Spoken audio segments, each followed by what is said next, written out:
నమస్తే. Welcome to our channel. మాజీ ముఖ్యమంత్రి వైసీపీ అధినేత వైఎస్ జగన్మోహన్ రెడ్డి తన సొంత నియోజకవర్గం పులివెందుల్లో పర్యటిస్తున్నారు. మరి ఈ పర్యటనలో భాగంగా అక్కడ కార్యకర్తలందరికీ కూడా వచ్చేది మన ప్రభుత్వమే, ధైర్యంగా ఉండండి అంటూ కితాబు ఇస్తున్నారు. మరి ఇప్పటికైనా ఈ క్రిస్మస్ నుంచి అయినా సరే జగన్మోహన్ రెడ్డి పులివెందుల్లో అందుబాటులో ఉంటారా? మరి ఏం జరగబోతుంది? అసలు ఏ ధైర్యంతో ఆయన మన ప్రభుత్వమే వస్తుందని చెప్తున్నారు? ఇటువంటి అంశాలన్నీ కూడా చర్చించడానికి మనతో పాటుగా ఉన్నారు సీనియర్ జర్నలిస్ట్ డివి శ్రీనివాస్ గారు. నమస్తే సార్. నమస్తే. పులివెందుల్లో పర్యటిస్తున్నటువంటి జగన్మోహన్ రెడ్డి అసలు వచ్చేది మన ప్రభుత్వమే, మీరు ధైర్యంగా ఉండండి అని చెప్పి కార్యకర్తలకి చెప్తున్నారు సార్. ప్రజా దర్బార్ కూడా ఏదో నిర్వహించినట్టున్నారు. మరి ఆయన క్రిస్మస్ సెలబ్రేషన్స్ లో కూడా పార్టిసిపేట్ చేస్తారు. అసలు ఇంతకీ ఈ కాన్ఫిడెంట్ గా వచ్చేది మన ప్రభుత్వం అని ఏ విధంగా చెప్తున్నారు? అంటే ఇప్పటి నుంచి అయినా సరే ఆయనలో మార్పు వస్తుందంటారా? ఇప్పటి నుంచి అయినా ఈ క్రిస్మస్ నుంచి అయినా సరే పులివెందుల్లో ఉండి ప్రజలకు అండగా ఉండి ప్రజల సమస్యలను వింటారా? మరో పక్క చూస్తున్నట్లయితే అసలు ఆయన ప్రజా సమస్యల మీద ఫోకస్ చేయకుండా లేనిపోయినటువంటి సమస్యలను క్రియేట్ చేసి దానిపైన పోరాడుతున్నారు. ఈవెన్ ప్రభుత్వం పైన విమర్శించడం అయినా సరే హేతుబద్ధంగా విమర్శించాలి అని కొందరు చెప్తున్నారు. ఏంటి ఈ పరిస్థితిని అందరినీ కూడా ఏ విధంగా చూడాలి? నిన్నేమో వాళ్ళకి ధైర్యం చెప్పాడు, ఇవాళేమో జ్వరం వచ్చింది. ఇవాళ కార్యక్రమాలన్నీ రద్దు చేసుకున్నాడు. వాళ్ళకి ధైర్యం చెప్పి ఈయన జ్వరం తెచ్చుకుంటే ఆయన హెల్త్ బాగుందా లేదా? జగన్మోహన్ రెడ్డి ఆరోగ్యం ఇవాళ అదే సమస్య. ఆయన ఫిట్నెస్ గా లేరా? వయసు తక్కువే, ఎంత మరి 51 52 ఏళ్ల వయసులో ఏంటి ఇంత అనారోగ్య సమస్యలు? ఇప్పుడు జ్వరం రావటం ఏంటి, క్రిస్మస్ కి ఆ ఊరు వెళ్ళడం ఏంటి, వారానికి 4-5 రోజులు బెంగళూరులో ఎల్హాంకులో జరుగుతోంది ట్రీట్మెంట్ అయినా అంటే ఆ విమర్శలన్నిటికీ కూడా ఇది బలం చేకూరుస్తుంది. దడుచుకుంటున్నాడా? తనే భయపడుతున్నాడా?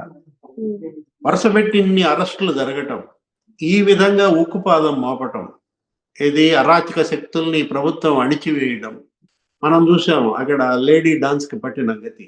ఎక్కడ నెల్లూరులో మరి నిడుగుంట అరుణ కావచ్చు, లేకపోతే అరవ కామాక్షి కావచ్చు, మొత్తం అక్కడ నెల్లూరుని మరి రౌడీ రహితంగా మారుస్తున్నారు. అక్కడ మొత్తం పోలీసు కూడా ఏంటి అసలు జనమే తిరగబడ్డారు. ఆ అరవ కామాక్షమ్మ ఇల్లు అయితే కూల్చి పారేశారు జనమే. అక్కడ సిపిఎం నాయకుడిని ఎవరినో వాళ్ళు చంపిన దీంట్లో ఎందుకు ఇప్పుడు నిన్న మనం చూసాం. ఎక్కడ ఎవరు రౌడీలు గుండాలు ఎలా చెలరేగిపోయినా వాళ్ళని నడి రోడ్డు మీద నడిపిస్తున్నారు. అసలు అతను ఎవరో ఒక చోట అయితే కత్తితో పొడిచాడు, పట్టుకోవడానికి వెళ్తే పోలీసుల మీదే దాడి చేశాడు. వెంటనే అప్పుడే ఫైర్ ఓపెన్ చేసినట్టున్నాడు. వాడి కాలుకి ఏదో పిస్టల్ తో కొట్టినట్టున్నారు. మరి వాడు కుంటుకుంటా వాడిని పట్టుకుని ఈడ్చుకుంటూ తీసుకెళ్లారు. అంటే గతంలో పోలీసు వేరు, ఇప్పుడు పోలీసు వేరు అనేది రౌడీలకు కూడా అర్థమైపోయింది. బెంబేలు ఎత్తిపోతున్నారు. ఏది మనం చూసాం అమరావతిలో అసలు పోలీసులే మరి బాలింత పొట్టల్లో బూటు కాలుతో తొక్కారు.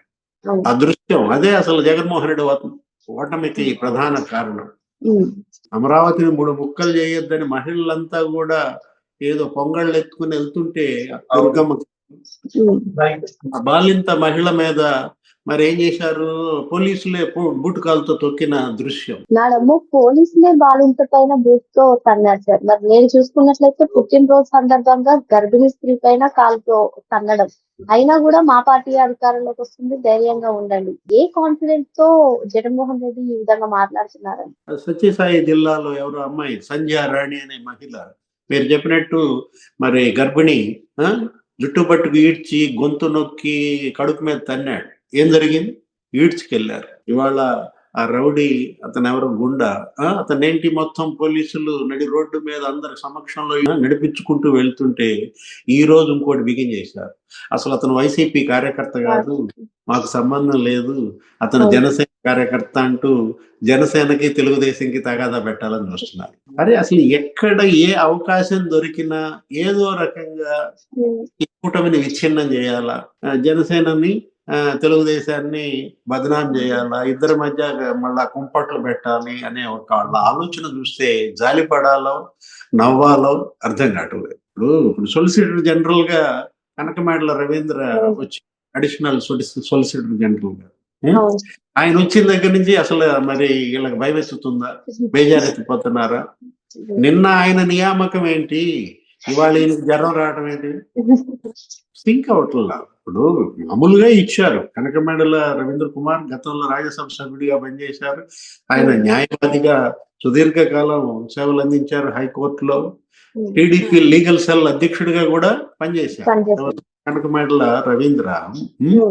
ఆయన అడిషనల్ సొలిసిటర్ జనరల్ గా పెడితే నీకు జ్వరం రావడం ఏంటో నాకైతే అర్థం కావట్లేదు. అంటే ఏంటి, ఎక్కడ నీ కేసులు స్పీడప్ అవుతాయో అని. అంటే జగన్ కోసం కేసుల కోసమే కనకమేడల రవీంద్ర బాబుని పెట్టారు అనుకుంటున్నారు. అక్కడేదో మామూలుగా ఇప్పుడు తుషార్ మెహతానో ఎవరో ఉంటారు సొలిసిటర్ జనరల్ గా, ఆయనకు సహాయంగా ఒక 6 7 వీళ్ళు ఉంటారు అడిషనల్ సొలిసిటర్ జనరల్. సాధారణంగా జరిగే నియామకాల ప్రక్రియలో ఆ నియామకం అంటే దానికి కూడా జగన్ భయపడుతున్నాడా? నిన్న ఆ నియామకం వార్త రావడం ఏంటమ్మా, ఇవాళ జనం రావడం భయపడుతున్నాడు. ఆయన హెల్త్ పాడైంది, అందుకే ఆయన జనంలో ఉండట్లేదు, ఈ ఉద్యమాలు చేయటం లేదు, పార్ట్ టైం పొలిటీషియన్ గా వ్యవహరిస్తోంది, అందుకే అసెంబ్లీకి పోనిది కూడా అందుకే. వాళ్ళ జనంలో స్పష్టమైనటువంటి అవగాహన. అంటే ఇప్పుడు జగన్మోహన్ రెడ్డి మీరే ఇంట్రోలో కూడా చెప్పారు ఏంటి, అసలు ఆయన ఏంటి సమస్యలు ఏంటి, ఆయన పోరాటం చేస్తోంది వేటిపైన. ఇప్పుడు మెడికల్ కాలేజీలు PPA మోడల్ అనేది అసలు సమస్య. ఆ సమస్యకి కామన్ మ్యాన్ కి ఏమన్నా సంబంధం ఉందా?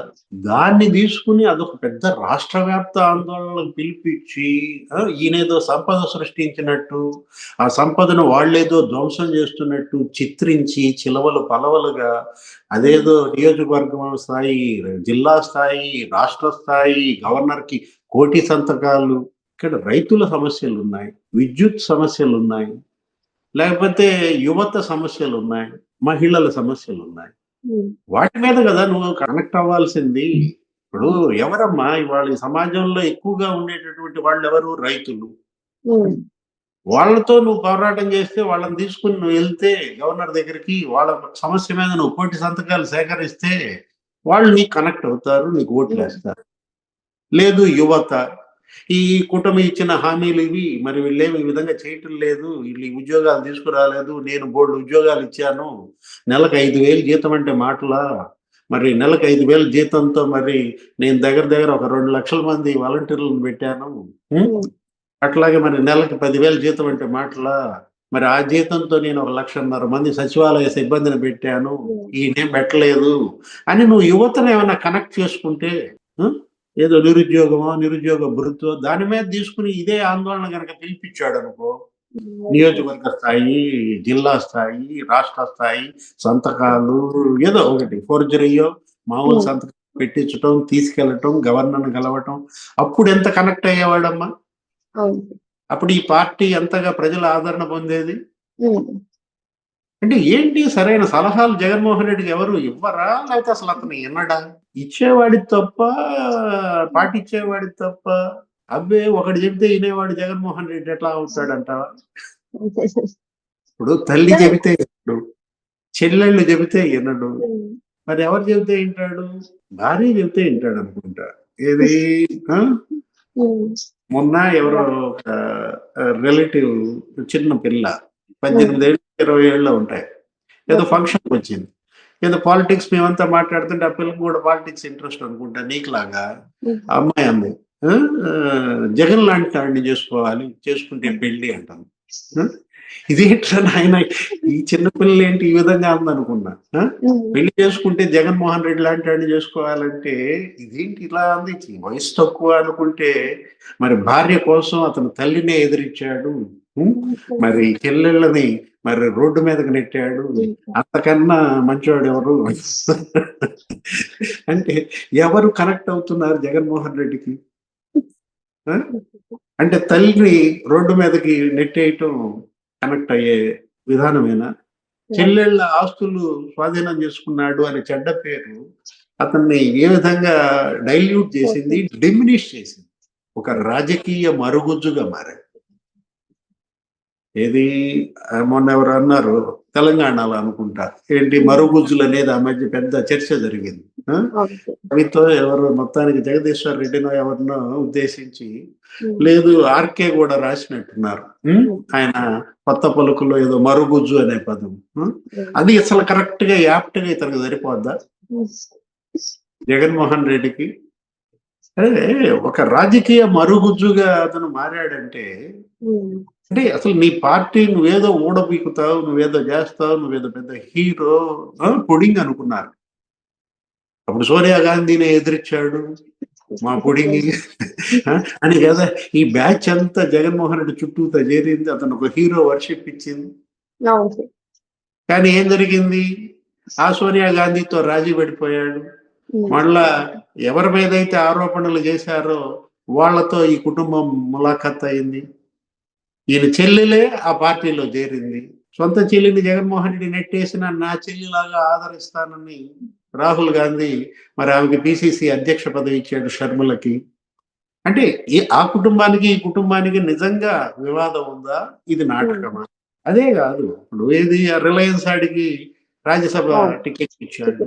ఎన్ని తప్పుడు నిర్ణయాలు, ఎంత దుందుడుకు పనులు, అరాచకాలు, అవినీతి కుంభకోణాలు, ఈ పరిస్థితి జగన్మోహన్ రెడ్డి.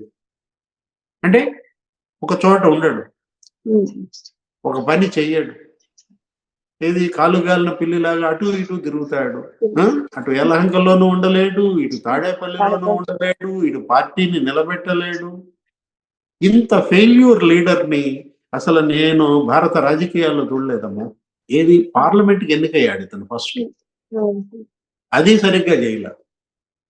ఏది మధ్యలో రాజీనామా చేసి పారేసి మళ్ళీ బై ఎలక్షన్ అన్నాడు. కాంగ్రెస్ పార్లమెంట్కి ఎన్నికైతే పోనీ మళ్ళా గెలిచాడు వైఎస్ఆర్ కాంగ్రెస్ తరఫున పార్లమెంట్కి. అదైనా కంటిన్యూ చేశాడా? మళ్ళా అది వదిలిపారేసి మళ్ళా వచ్చి అసెంబ్లీకి కంటెస్ట్ చేశాడు. పోనీ అప్పుడన్నా అసెంబ్లీకి వెళ్ళాడా? ఏది అప్పుడు 2 ఏళ్ళు ఏమో వెళ్ళి ఇక పాదయాత్ర అని చెప్పి జనంలోకి వెళ్ళిపోయాడు. అంటే ఏది ఇతను అసలు సీరియస్నెస్ లేదనమాట. పోనీ ముఖ్యమంత్రిగా ప్రజలు ఆదరించారు, ఏదో ఒక్క ఛాన్స్ అని వాళ్ళందరినీ కాళ్ళు పట్టుకున్నాడు, గడ్డాలు పట్టుకున్నాడు, బతిమలాడాడు, ఇచ్చి గెలిపిస్తే ఏం చేశారు? మంచి అవకాశం. ఏది మా నాన్న ఫోటో పక్కన నా ఫోటో ఉండేలాగా చేసుకుంటా అన్నాడు ఆ రోజు. ఏది ఇతని ఫోటో గోడ మీద ఇంట్లో పెట్టుకోవటం కాదు, వాళ్ళ నాన్న ఫోటోని ఇప్పుడు బయటకి ఇసిరేసే పరిస్థితి. అంటే అటు కుటుంబానికి కొరగాకుండా పోయాడు, ఇటు బంధువులకు కొరగాకుండా పోయాడు, ఇటు పార్టీకి కార్యకర్తలకి ఎవరికి కొరగాకుండా పోయాడు జగన్మోహన్ రెడ్డి అనమాట. దురదృష్టకరం. ఇలాంటి పరిస్థితి జగన్ కూర్చుద్దని నేనైతే ఊహించలేదు. మరో అంశంతో మళ్ళీ కలుద్దాం. Thank you sir.